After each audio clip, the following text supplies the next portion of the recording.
Good morning student. आज के इस नई वीडियो में मैं जय पटेल आप सबका स्वागत करता हूं। तो आज मैं एक बहुत इंटरेस्टिंग बायोलॉजी की कंसेप्ट आपके सामने लेके आ गया हूं, जिस कंसेप्ट को बोला जाता है डाइजेस्टिव सिस्टम। बहुत इंपॉर्टेंट है, बहुत अलग-अलग बच्चों को इसमें बहुत डाउट रहता है। तो एक ऐसी कंबाइन वीडियो लेके आ गया हूं जिसमें आपका 10th हो, 12th हो, सीईटी हो, नेट हो, सब नेट हो, सब कवर ही हो जाएगा। ओके, चलो शुरुआत करते हैं आपके डाइजेस्टिव सिस्टम को सीखने के लिए। बच्चों देखो, डाइजेस्टिव सिस्टम का सबसे पहले मीनिंग रहता है आप जो भी कोई चीजें खा रहे हो उसमें से अच्छी चीजों को एब्जॉर्ब करना और बुरी चीजों को बॉडी से बाहर डालना। वैसे हमारी जिंदगी भी इस तरीके की रहती है। हमारी जिंदगी में 100 अलग अलग तरीके के लोग आते हैं लेकिन आखिर तक 100 लोग साथ रहते हैं क्या? नहीं। जो अच्छे हैं उनको हम रखते हैं, राइट, और जो बुरे हैं उनको बाहर निकाल देते हैं। तो वही आपकी डाइजेस्टिव सिस्टम भी करती है कि आप जो कुछ खाते हो उसमें जो अच्छी चीजें हैं उनको एब्जॉर्प्शन किया जाता है और बाकी सारी चीजों को धक्का मारकर बाहर निकाला जाता है। तो चलो सीखने के लिए शुरुआत करते हैं डाइजेस्टिव सिस्टम को। देखो, आपके माउथ से एक पाइप शुरू होती है, आपके माउथ से बच्चों एक पाइप शुरू होती है और ये एनस नाम के पार्ट में जाकर ओपन होती है, मतलब आपके पीछे जो ओपनिंग है वहां पर जाकर एंड होती है। तो माउथ से शुरू हुई पाइप एनस में जाकर एंड होती है। ये जो अखंड पाइप है ये टोटल 28 फीट की रहती है। सर रुको, आपके दिमाग पर थोड़ा सा परिणाम हो गया है क्योंकि मैं हूं 4 फुट, मैं हूं 5 फुट, मैं हूं 6 फुट और आप बोल रहे हैं हमारे माउथ से लेकर यहाँ पर 28 फीट की पाइप। देखो, 6 फीट की रस्सी को सीधा करके रखूंगा, इतनी जगह लेगी, लेकिन उसको मैं फोल्ड करके रखूंगा तो उतनी ही 6 फीट की रस्सी छोटे पैसेज में ही क्या हो जाएगी, फिट हो जाएगी। तो यही फंडा आपकी बॉडी भी करती है। 28 फीट की पाइप तो है लेकिन इस 28 फीट के पाइप को कुछ इस तरीके से फोल्ड करके रखती है और इस 28 फीट के पाइप को बोला जाता है एलिमेंट्री कैनल, जो आपके डाइजेस्टिव सिस्टम को बनाने का काम करती है। तो आपकी digestive system starting from the mouth, आप कोई भी चीज को इंगल्फ करते हो तो उसमें शुरुआत में सलाइवा मिक्स की जाती है। सलाइवा एक इस तरीके का सिक्रीशन है जो सलाइवरी ग्लैंड करती है। सलाइवरी ग्लैंड क्या है? देखो, ऐसी ग्लैंड जो सलाइवा का सिक्रीशन करती है उसको बोलते हैं सलाइवरी ग्लैंड, जो लाल आपके बॉडी के अंदर आ रही है। सर इस सलाइवा के अंदर क्या है? इस सलाइवा के अंदर बच्चों बहुत दो इंपॉर्टेंट एंजाइम है, जिस एंजाइम को बोला जाता है अमाइलेज एंजाइम और लाइसोजाइम एंजाइम। लिख लो, मैं आपको ओरली बता रहा हूं अमाइलेज एंजाइम और लाइसोजाइम एंजाइम क्या है, आपको जगह तो नहीं है। देखो, आप जो भी कोई चीज खाते हो उसकी डाइजेशन पेट से शुरुआत नहीं होती, उसकी डाइजेशन माउथ से ही शुरुआत हो जाती है। लेकिन उसके अंदर एक जो सलाइवा है, उस सलाइवा के अंदर जो अमाइलेज एंजाइम है वो कार्बोहाइड्रेट्स को ब्रेक करने के लिए शुरू कर देता है माउथ के अंदर। उसी सलाइवा के अंदर एक दूसरा एंजाइम है बच्चों, जिसको बोला जाता है लाइसोजाइम। ये बहुत इंपॉर्टेंट रोल परफॉर्म करता है। कौन सा इंपॉर्टेंट रोल परफॉर्म करता है? अभी देखो, लाइसोजाइम एंटीबैक्टीरियल है, मतलब पैथोजन आए बैक्टीरिया तड़ाम कर से मार देता है।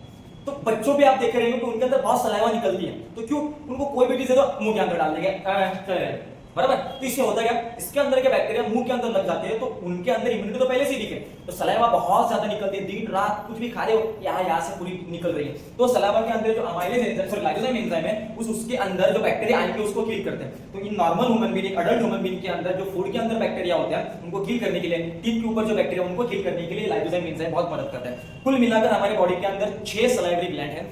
2 है कान के नीचे जो सलाइवरी ग्लैंड है उनको बोला जाता है पैरोटाइड ग्लैंड। 2 है आपकी जीभ के नीचे, उनको बोला जाता है सबलिंगुअल ग्लैंड। और 2 है आपके जॉ के नीचे, उनको बोला जाता है सबमैंडिबुलर ग्लैंड।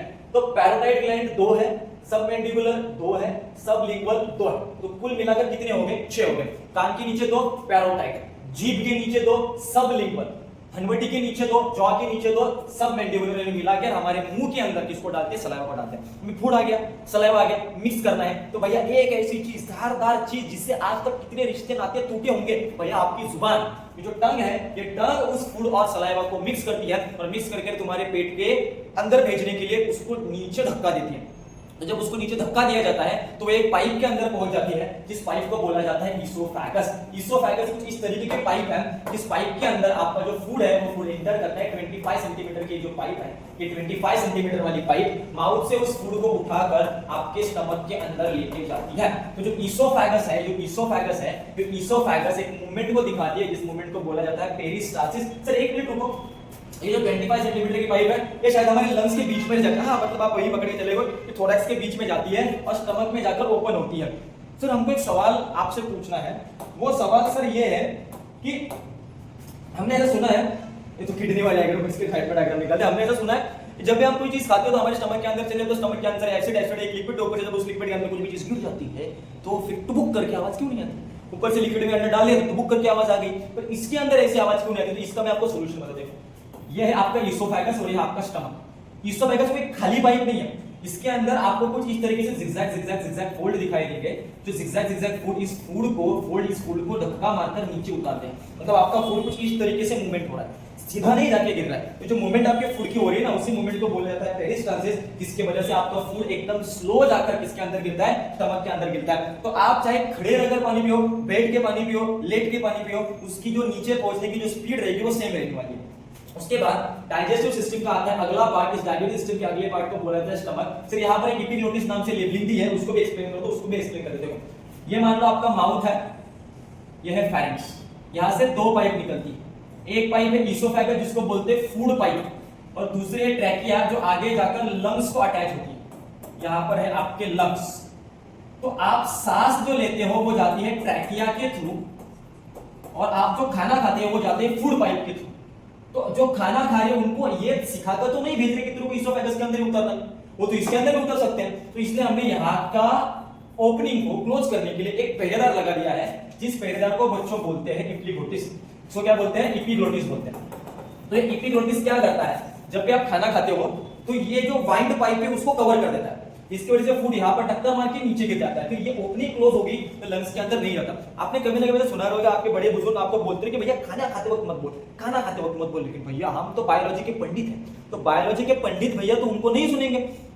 बच्चों इससे होता क्या है, देखो जब आप खाना खाते वक्त बोलते हो तो इससे दिक्कत ये पड़ती है कि सांस आपके अंदर जाती है, जिसकी वजह से एपिग्लोटिस ओपन होता है। तो आप बोल रहे हो ओपन हो रहा हो, खाना खा रहे हो क्लोज हो रहे हो, ओपन हो रहा है क्लोज हो रहा है, ओपन हो रहा है क्लोज हो गया हैंग होने के बाद आप खाना खाते हो जो ओपन हो जाता है। फिर जो आपका फूड इस फूड पाइप के अंदर जाना चाहिए था वो पहुंच जाता है इस ट्रैकिया के अंदर, और फिर आप करते हो, टसका लगता है आपको। दैट्स व्हाई आपको बोला जाता है कि आप खाना खाते वक्त मत बोलो। तो बायोलॉजी के पंडित बनने से अच्छा बोले आपके बड़े बुजुर्ग की सुनो। आते हमारे टॉपिक के ऊपर, हमने सारा फंक्शन देख लिया, और इस फंक्शन के बाद अब हम अगला फंक्शन देखने वाले हैं स्टमक का। बच्चों देखो, stomach is divided to 4 part, cardia, fundus, body और पाइलोरस। क्या है ये भंगड़ मैं आपको समझाता हूं। देखो, जहां पर आपका ईसोफेगस जाकर अटैच होता है, स्टमक का ऐसा पार्ट जिस पार्ट को जाकर आपका ईसोफेगस अटैच होते हैं, उस पार्ट को बोला जाता है कार्डिया। जहां पर एसिड भरा रहता है उस पार्ट को बोला जाता है बॉडी। ऊपर का जो पार्ट है, जिस ऊपर के पार्ट में कोई भी एसिड नहीं भरा रहता, उसको बोला जाता है फंडस। और आखिरी पार्ट जो कि इंटेस्टाइन से जाकर अटैच होता है उसको बोला जाता है पाइलोरस। तो रिपीट कीजिए, स्टार्टिंग पार्ट कार्डिया, एसिड वाला पार्ट बॉडी, एसिड के ऊपर वाला पार्ट फंडस, और नीचे वाला पार्ट पाइलोरस। कार्डिया कुछ नहीं, ईसोफेगस को एंट्री देता है, फूड को एंट्री देता है, और स्टमक से ऊपर फूड ना जाए, मतलब ऊपर से फूड नीचे तो आ गया, फिर नीचे से ऊपर ना जाए, इसलिए कार्डिया मदद करता है। ये जो एचसीएल है या फिर जो स्टमक है, स्टमक के अंदर जो बॉडी वाला पार्ट है उसके अंदर एक एसिड है जिसको बोलते हैं एचसीएल, जो एचसीएल डाइजेशन के लिए मदद करता है। जब आप बहुत ज्यादा लिमिट से ज्यादा खाते हो, यहाँ का गले तक फोकट का मिल गया, जितना चाहे उतना खा रहे हो, तो एक्स्ट्रा फूड ये जो फंडस वाला पार्ट है उसके अंदर चला जाता है, फिर आपको अपचन होता है। क्यों? क्योंकि फंडस के अंदर एसिड नहीं है तो डाइजेस्ट नहीं कर सकता। तो सबसे पहले यहाँ का पूरा फूड डाइजेस्ट होगा, ये नीचे उतरेगा, फिर फंडस का फूड नीचे उतरेगा। दैट्स व्हाई फोकट का मिले ज्यादा मत खाया करो, प्रॉब्लम हो सकती है। उसके बाद आखिरी पार्ट है पाइलोरस। पाइलोरस एक ऐसा तरह का पार्ट है which is attached to the small intestine। तो स्मॉल इंटेस्टाइन के ऊपर आप आ गए, लेकिन उससे पहले आप यहाँ पर एक ऑर्गन देखोगे जिनको बोलते हैं पैंक्रियाज। पैंक्रियाज आल्सो डाइजेशन के लिए बहुत इंपॉर्टेंट है। लीवर कुछ ऐसे तरीके का सिक्रीशन करती है जिसकी वजह से आपको जो फूड है, मतलब स्टमक से जो फूड आ रहा है वो एसिड में मिक्स है। तो स्टमक को दिक्कत क्यों नहीं हो रही बच्चों एसिड की वजह से? बिकॉज स्टमक के ऊपर एक म्यूकस की लाइनिंग रहती है। म्यूकस मतलब वही जो नाक से निकलता है सर्दी के वक्त। ये म्यूकस की लाइनिंग इस एसिड से इस पर्टिकुलर स्टमक का प्रोटेक्शन करती है, जो आपके इंटेस्टाइन के ऊपर नहीं है। तो जब ये फूड इससे नीचे गिरेगा तो ये फूड है एसिडिक। इस एसिडिक फूड की वजह से आपके जो स्मॉल इंटेस्टाइन है उसको होल पड़ सकते हैं। दैट्स व्हाई लीवर एक इस तरीके का सिक्रीशन करता है, ये सिक्रीशन को बोलते हैं बाइल जूस। जो बाइल जूस एसिडिक फूड को बेसिक में कन्वर्ट करते हैं ताकि ये जो इंटेस्टाइन है उसको कोई भी डैमेज ना हो। और पैंक्रियाज तो हार्मोन का सिक्रीशन करते हैं, एक ये इंसुलिन और दूसरा ग्लूकागॉन। जब भी आपके बॉडी का ग्लूकोज लेवल बढ़ जाता है तो सीक्रेट होता है insulin to lower the body glucose level, और जब बॉडी का ग्लूकोज लेवल कम हो जाता है तब सीक्रेट होता है ग्लूकागॉन, जो आपके बॉडी के ग्लूकोज लेवल को बढ़ाता है। तो ये कुछ तरीके से इस तरीके से नीचे ऊपर करके आपके शुगर लेवल को क्या करते हैं, मेंटेन करते हैं। और डायबिटीज इसी को बोला जाता है जब आपके बॉडी के अंदर इंसुलिन का सिक्रेशन बंद हो गया हो। तो डायबिटीज किस वजह से होता है? अल्कोहल पीने की वजह से होता है। मेन ये चीज याद रखना, बिकॉज ये पैंक्रियाज को खराब करता है आपका अल्कोहल। तो जो लोग बोल रहे हैं ना मीठा मत खाओ शुगर हो जाएगी, दारू मत पियो शुगर हो जाएगी। ओके, उसके बाद हम नेक्स्ट टॉपिक स्टार्ट करते हैं, आखिरी वाला टॉपिक स्मॉल इंटेस्टाइन और लार्ज इंटेस्टाइन। अभी इतना सब झोला माला देख लिया, लेकिन जो फूड गिला है नीचे कंज्यूम किया है उसमें से न्यूट्रिशन तो एब्जॉर्ब करने हैं ना, तो 95% न्यूट्रिशन को एब्जॉर्ब करने में रोल दिखाता है स्मॉल इंटेस्टाइन, और बचा हुआ 5% भी निचोड़ निचल को एब्जॉर्ब करता है आपका लार्ज इंटेस्टाइन। स्मॉल इंटेस्टाइन बच्चों 3 पार्ट में डिवाइडेड है। आपको यहाँ पर स्टार्टिंग वाला पार्ट दिखेगा, जो स्टार्टिंग वाले पार्ट के पीछे ये क्या है, आपका पैंक्रियाज है, और ये कुछ इस तरीके से फोल्ड है। मैं आपको डायग्राम निकाल कर समझाता हूँ, 1 मिनट होगा। हाँ, इसको हम कर देते हैं बच्चों बच्चों बच्चों बच्चों इरेज। मान लो कि ये आपका स्टमक है, ये है आपकी स्मॉल इंटेस्टाइन, ओके। यहां से बच्चों चालू हो रही है आपकी लार्ज इंटेस्टाइन, राइट। तो ये जो फोल्ड आपको दिखाई दे रहा है, यहाँ पर जिस तरह से पैंक्रियाज रहेगी, जो फोल्ड आपको दिखाई दे रहा है, स्मॉल इंटेस्टाइन के फर्स्ट पार्ट को बोला जाता है डुओडेनम। डुओडेनम एक 25 से 30 सेंटीमीटर का पार्ट है, starting part of the small intestine. बीच का जो पार्ट है स्मॉल इंटेस्टाइन का, उसको बोला जाता है जेजुनम। ये जो बीच वाला पार्ट है स्मॉल इंटेस्टाइन, ये रहता है आपका 2.5 मीटर का, लगभग 6 से 8 फीट के आसपास। और आखिरी वाला जो पार्ट है उसको बोला जाता है आइलम। ऐसा पार्ट जो अटैच होता है लार्ज इंटेस्टाइन को, स्मॉल इंटेस्टाइन का ऐसा पार्ट जो कि अटैच होता है लार्ज इंटेस्टाइन को, उसको बोलते हैं आइलम। और ये रहता है टोटल 5.5 1 मिनट सेंटीमीटर नहीं, 5.5 क्या बोलते हैं, 3.5 मीटर का। इतनी बड़ी आपकी स्मॉल इंटेस्टाइन रहती है। और जो फूड अभी यहाँ से पास हो रहा है, पास अरे वो वर्ड चेंज हो रहा है, बिकॉज़ मैं सुबह से पढ़ा रहा हूं। मैंने बोली तो यहाँ पर आपको गुड मॉर्निंग है, लेकिन अभी बज रहे हैं रात के 9:30। बोलने के लिए मैं जैसे गुड मॉर्निंग, सुबह से पढ़ा रहा हूं ना, इस वजह से वो थोड़ा सा बोलते हुए दिक्कत हो रही है, लेकिन कोई ना, आप बच्चे संभाल लोगे। अगला पार्ट आपका आ गया लार्ज इंटेस्टाइन का। बच्चों लार्ज इंटेस्टाइन के जो पार्ट है वो सेम स्मॉल इंटेस्टाइन की तरह 3 पार्ट में डिवाइडेड है। जैसे small intestine divided starting part duodenum, middle part jejunum, आखिरी पार्ट आइलम। वैसे लार्ज इंटेस्टाइन डिवाइडेड स्टार्टिंग का पार्ट कैस्टियम, मिडिल का पार्ट कोलन और आखिरी पार्ट रेक्टम। तो यहाँ पर आपको एक पाउच, एक पिशवी दिखाई दे रही होगी, एक सैक दिखाई दे रही होगी, एक बड़ी ये जो सैक है इसको बोलते हैं कैसियम, जो रहती है 6 सेंटीमीटर की, जिसमें जाकर आपका अटैच होता है और आइलम अटैच होता है, स्मॉल इंटेस्टाइन अटैच होती है। इस कैल्शियम से और एक पार्ट अटैच रहता है जिसको बोलते हैं अपेंडिक्स ऑफ वेस्टिजियल ऑर्गन। देखो जब आप कच्चा मांस खाते हो तो कच्चा मांस को पचाने के लिए अपेंडिक्स मदद करता है, लेकिन आज का इंसान कच्चा मांस नहीं खाता, दैट्स व्हाई अपेंडिक्स आपके डाइजेस्टिव सिस्टम का पार्ट है, यूजलेस पार्ट है, ओके। लेकिन ये बहुत दिक्कत तैयार करता है, मैं आपको आगे लेक्चर में बताऊंगा अपेंडिक्स की तरह दिक्कत तैयार करता है आपके बॉडी के अंदर। उसके बाद देखा जाएगा इस छोटे से पिशवी के बाद ये जो पूरा पार्ट आप देख रहे हो, ओके, ये जो पूरा पार्ट आप देख रहे हो, इस पूरे लार्ज इंटेस्टाइन के पार्ट को बोला जाता है कोलन। स्मॉल इंटेस्टाइन लंबी है, साइज में छोटी है, लार्ज इंटेस्टाइन साइज में बड़ी है, लेंथ में छोटी।